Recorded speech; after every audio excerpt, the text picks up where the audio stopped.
Good morning to all of you students. तो हमारा जो ये टॉपिक चल रहा है कंज्यूमर प्रोटेक्शन एक्ट 1986। इस टॉपिक में हमने कल कुछ मेन प्रोविजंस पढ़े थे कि कंज्यूमर प्रोटेक्शन एक्ट के क्या मेन प्रोविजंस होते हैं। तो जिसमें से हमने सबसे पहले एक कंज्यूमर का मीनिंग पढ़ा था। सेकंड हमने सबसे पहला जो हमने पढ़ा था वो पढ़ा था मीनिंग ऑफ कंज्यूमर्स, ये पढ़ लिया था हमने। सेकेंडली हमने पढ़ा था grounds for complaints, grounds for complaints.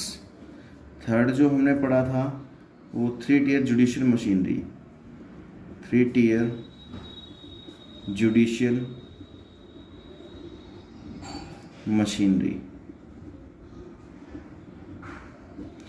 Fourth पढ़ा था हमने complaint disposal period, complaint disposal period. ये हमने 4 कंसेप्ट कल मेन प्रोविज़न पढ़े थे। ये किसके टॉपिक हैं? Main provision of consumer protection act, CP act 1986।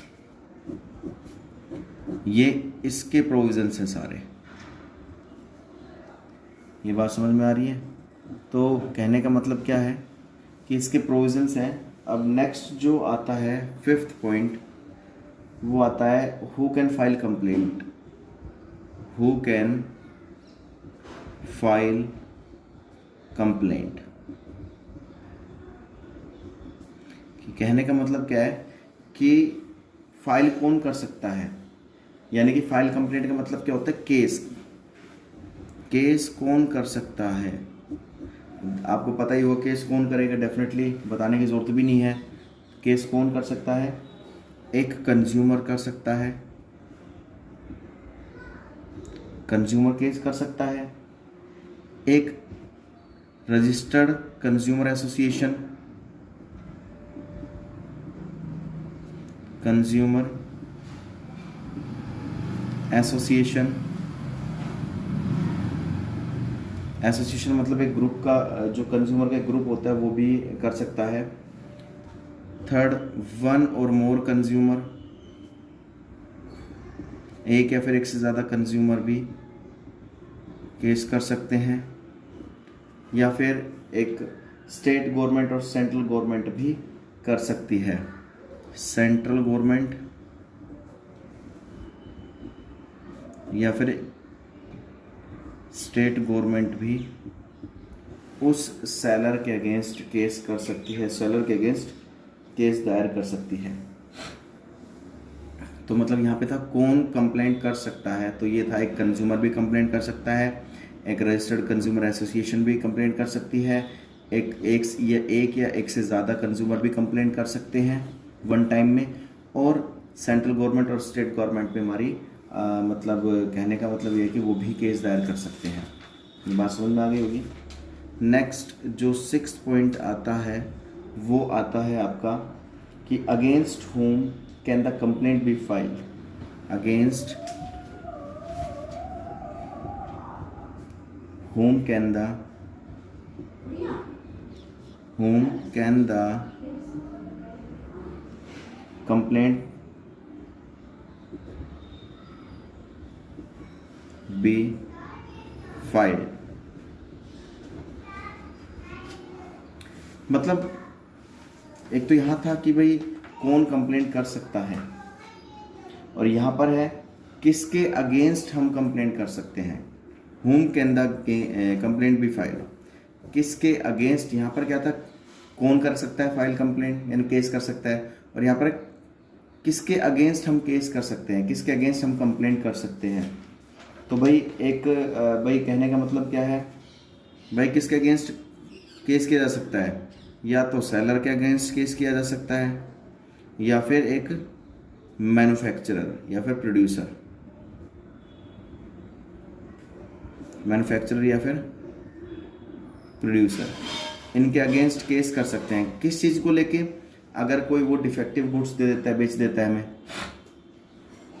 या मिलावटी गुड्स बेच देता है, या एमआरपी से ज़्यादा एक्सेस प्राइस चार्ज कर लेता है, तो उस केस में हम क्या करते हैं कि उसके अगेंस्ट केस कर देते हैं। ये बात समझ में आ गई? नेक्स्ट जो 7th है वो है कंप्लेंट फी।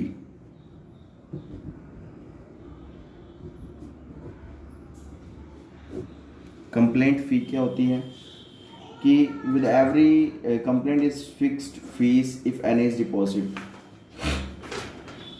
मतलब आप किसी सेलर के अगेंस्ट कोई भी केस कर रहे हो तो बेटा कंज्यूमर कोर्ट में उस केस को दायर करने के लिए, उस केस को करने के लिए हमें कुछ एक डॉक्यूमेंट्री फ़ीस पे करनी होती है, कंप्लेंट फ़ीस जिसे बोला जाता है कि अगर किसी की कंप्लेंट करते हैं तो वो फ़ीस फिर हमें पे करनी होती है।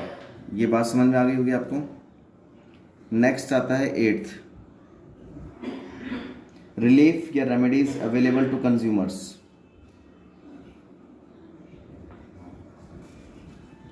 रिलीफ या फिर रेमेडीज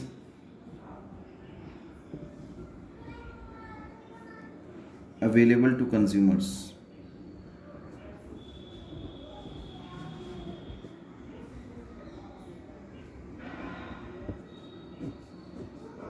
रिलीफ मतलब या फिर रेमेडीज मतलब उपचार। कह रहे किस तरीके से कंज्यूमर को एक रेमेडीज दिलाई जाएगी, रिलीफ दिलाया जाएगा। तो किस तरीके से हम उसको रेमेडीज दिला सकते हैं कंज्यूमर को? कंज्यूमर को रेमेडीज दिलाने का एक तरीका क्या है? Removal of defects. Removal of defects मतलब जो भी डिफेक्टिव गुड्स है उसको हटा दिया जाए तो उसको रेमेडीज दिलाई जा सकती है। ठीक है। रिप्लेसमेंट ऑफ गुड्स, भाई अगर हमने उसको घटिया क्वालिटी का गुड्स दिया है किसी कंज्यूमर को तो गुड्स को रिप्लेस करके भी उसको रेमेडी दिलाई जा सकती है। 3rd है रिफंड ऑफ प्राइस। अगर हमने किसी कंज्यूमर से ज़्यादा प्राइस चार्ज कर लिया है तो उसको जो प्राइस है वो रिफंड करके भी उसको रेमेडीज उपचार दिलाया जा सकता है। 4th आता है अवार्ड ऑफ कंपनसेशन। मतलब एक कंज्यूमर का जितना लॉस हुआ है, उसको जितनी क्षति पहुंची है, जितनी हानि हुई है, उसको अगर सेलर उसको पे कर देता है तब भी मतलब उसको रेमेडीज दिलाई जा सकती है, उस कंज्यूमर को उपचार किया जा सकता है। 5th है removal of deficiency of services. जो सर्विसेज है, अब तक एक सेलर कंज्यूमर को कम सर्विसेज दे रहा था, लेकिन अब सर्विसेज अगर पूरी तरीके से प्रोवाइड की जाएगी तो तब भी एक जो है कंज्यूमर की रेमेडीज़ को दूर किया जा सकता है, कंज्यूमर को रेमेडीज दी जा सकती है, उपचार किया जा सकता है। नेक्स्ट है 6th stopping the sale of hazardous goods.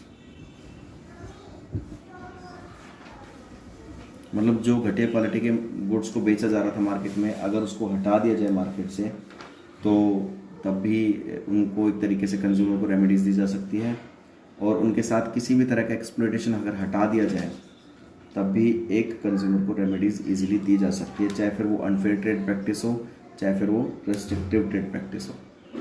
बेटा ये टॉपिक आपको करने हैं, अच्छे से पढ़ने हैं, समझने हैं, फिर नोटबुक में नोट डाउन भी करने हैं। तब तक के लिए इसको पढ़ते रहिए, समझना है आपको। और कोई भी डाउट आता है तो इस वीडियो को दोबारा देख लेना। ऐसा कुछ नहीं है, जिन बच्चों ने स्क्रीनशॉट नहीं लिया स्क्रीनशॉट ले ले वीडियोस का।